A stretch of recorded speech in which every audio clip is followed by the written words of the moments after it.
Hey there, church family. We have some exciting news. With the relief of restrictions, we will be able to begin meeting together in the building starting this Sunday, May 3rd.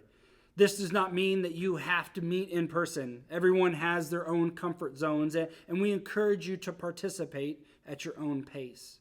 In fact, if you are an at-risk individual or have exposure to at-risk individuals, we would encourage you to please attend online. We will continue to offer our worship service on our YouTube channel so you can still watch and participate over the internet if you would like. For those ready to attend again in person, we will see some changes during at least the month of May. You will find on our social media pages a document outlining in detail our reopening plan. You may also request a copy from us either by calling or texting or emailing the church.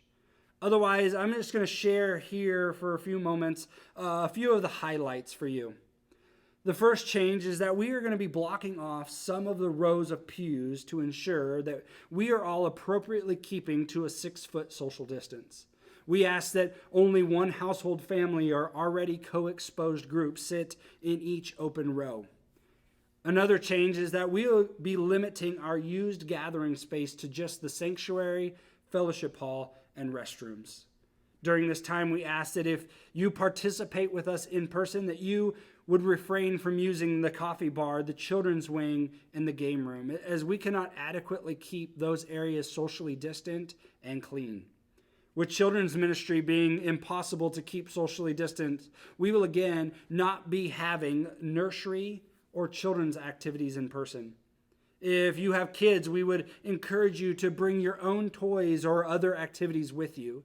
As a church, we are already used to hearing the amazing noises of our kids, so we are glad that they are with us in worship, in a family style of worship. For communion, we will not be passing the trays in a traditional method.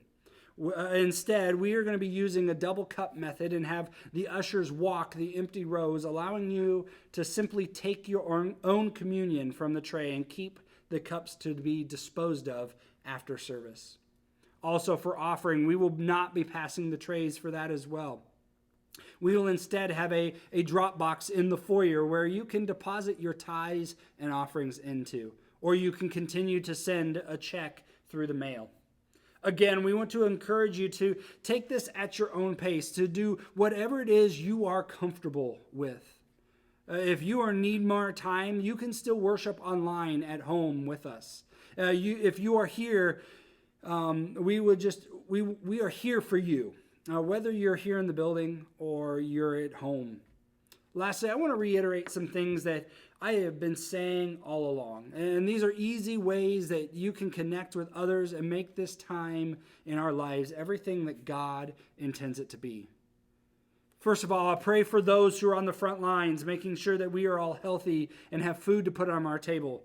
Pray for those in leadership, whether you agree with the decisions they make or not, because those are not easy decisions to make.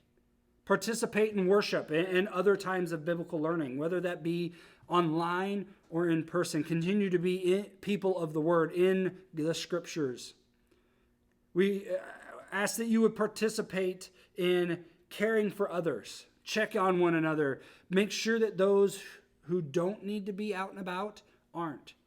This is important, I think, now more than ever as we continue to open up our economy and we have a little bit more flexibility. You would be responsible and smart in the decisions that you make, and that those that don't need to be out and about aren't.